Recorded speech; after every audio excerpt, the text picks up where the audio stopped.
గులాబీ కోటలో అసలేం జరుగుతోంది? ఒకప్పుడు ఉమ్మడి మహబూబ్ నగర్ జిల్లాను శాసించిన ఆ సీనియర్ నేత వచ్చే ఎన్నికల్లో పోటీ చేయడానికే ఆయన వెనకడుగు వేస్తున్నారా? ఇంతకు ఎవరా నేత అంటే అతనే బీఆర్ఎస్ సీనియర్ నేత మాజీ మంత్రి శ్రీనివాస్ గౌడ్. ఇప్పుడు ఆయన చుట్టూ ఓ పెద్ద చర్చ మొదలైంది.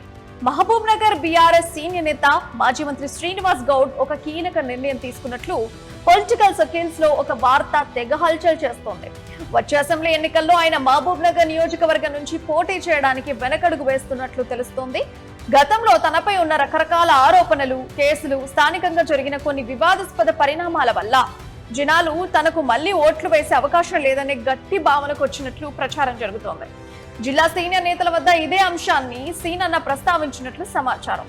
నియోజకవర్గంలో యాంటీ ఇన్కంబెన్సీ తీవ్రంగా ఉందనే రిపోర్టుల నేపథ్యంలో ఆయన తన పొలిటికల్ రూట్ ను మార్చాలని ప్లాన్ చేస్తున్నారట. ఒకవేళ డీలిమిటేషన్ అయితే మహబూబ్ నగర్ రూరల్ నియోజకవర్గం నుంచి పోటీ చేస్తా ఎలా ఉంటుందనే అంశంపై కూడా తన అనుచరులతో అంతర్గతంగా చర్చలు జరిపినట్లు సమాచారం. మరోవైపు హైదరాబాద్ లో పోటీ చేస్తా ఎలా ఉంటుందనే చర్చ కూడా జరుగుతోంది. గతంలో ఆయన మున్సిపల్ కమిషనర్ గా పనిచేసిన కాలంలో షేర్లింగంపల్లి ప్రాంతంతో మంచి సంబంధాలున్నాయి. పైగా అక్కడ ప్రభుత్వ ఉద్యోగులు, సెటిలర్స్, పాలమూరు వలస కార్మికులు భారీ సంఖ్యలో ఉంటారు. అందుకే షేర్లింగంపల్లి నుంచి పోటీ చేస్తే సేఫ్ గా గెలవచ్చని శ్రీనివాస్ గౌడ్ మొగ్గు చూపుతున్నారట. ఒకవేళ షేర్లింగంపల్లి కుదరకపోతే ప్రత్యామ్నాయంగా రాజేంద్ర నగర్ నియోజకవర్గం నుంచి అయినా పోటీ చేయాలని అనుకుంటున్నారట. ఇదే విషయాన్ని తన మనసులోని మాటను శ్రీనివాస్ గౌడ్ బీఆర్ఎస్ అధిష్టానం దృష్టికి కూడా తీసుకెళ్లినట్లు ప్రచారం అయితే జరుగుతోంది. అయితే రాజేంద్ర నగర్ సీటును ఇప్పటికే మాజీ మంత్రి సబితా ఇంద్రారెడ్డి కొడుకు కార్తిక్ రెడ్డికి ఇచ్చినట్లేననే వార్త కూడా బీఆర్ఎస్ లో చక్కర్లు కొడుతోంది. అక్కడ సిట్టింగ్ ఎమ్మెల్యే ప్రకాష్ గౌడ్ కాంగ్రెస్ లో చేరడంతో ఆ సీన్ కాస్త రివర్స్ అయింది.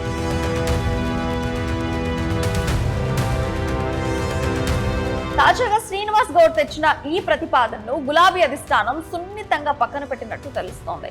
మీకు హైదరాబాద్ పరిసర ప్రాంతాల్లో సీటు ఇచ్చేదే లేదని కరాఖండిగా హైకమాండ్ తేల్చి చెప్పినట్లుగా ఓవైపు టాక్ వినిపిస్తోంది. అయితే శ్రీనివాస్ గౌడ్ నియోజకవర్గం మారాలనుకోవడం ఒక ఎత్తైతే, ఇటీవలే జరిగిన బీఆర్ఎస్ అంతర్గత సమావేశంలో వర్కింగ్ ప్రెసిడెంట్ కేటీఆర్ చేసిన వ్యాఖ్యలు ఇప్పుడు పార్టీలో పెను తుఫాన్ రేపుతున్నాయి. 10 రోజుల క్రితం ఉమ్మడి మహబూబ్ నగర్ జిల్లాకు చెందిన ముఖ్య నేతలతో కేటీఆర్ ఒక ప్రత్యేక సమావేశాన్ని ఏర్పాటు చేశారు.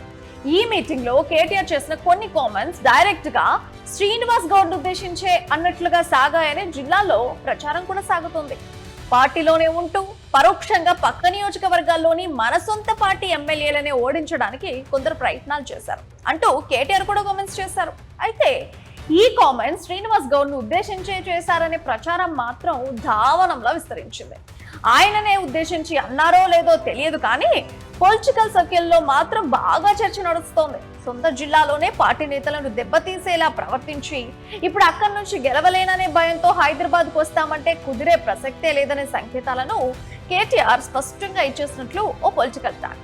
అయితే ఈ పరిణామాలన్నీ చూస్తుంటే మాజీ మంత్రి శ్రీనివాస్ గౌడ్ ప్రస్తుతం పొలిటికల్ చక్రబంధంలో చిక్కుకున్నట్లు కనిపిస్తోంది. ఒకవైపు మహబూబ్ నగర్ లో పోటీ చేద్దామంటే పాత కేసులు, స్థానిక వ్యతిరేకత వెంటాడుతున్నాయి. ఇక హైదరాబాద్ లోని షేర్లింగంపల్లి, రాజేంద్ర నగర్ స్థానాలపై ఆశలు పెట్టుకుంటే అధిష్టానం ఆ ప్రతిపాదనను అస్సలు ఒప్పుకోవటం లేదు. దీంతో పార్టీలో శ్రీనివాస్ గౌడ్ ఒంటరైపోయారా అనే అనుమానాలు కూడా వస్తున్నాయి.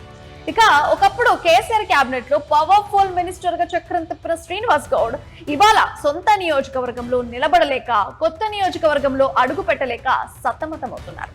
రాబోయే రోజుల్లో ఈ గులాబీ లీడర్ తన రాజకీయ ఉనికిని కాపాడుకోవడానికి ఎలాంటి స్టెప్ తీసుకోబోతున్నారు? అధిష్టానాన్ని ప్రసన్నం చేసుకుని పాలమూరులోనే తిష్ట వేస్తారా, లేక హైదరాబాద్ కేంద్రంగా రాజకీయాలు చేస్తారా అనేది ఇప్పుడు అయితే తేలాల్సి ఉంది.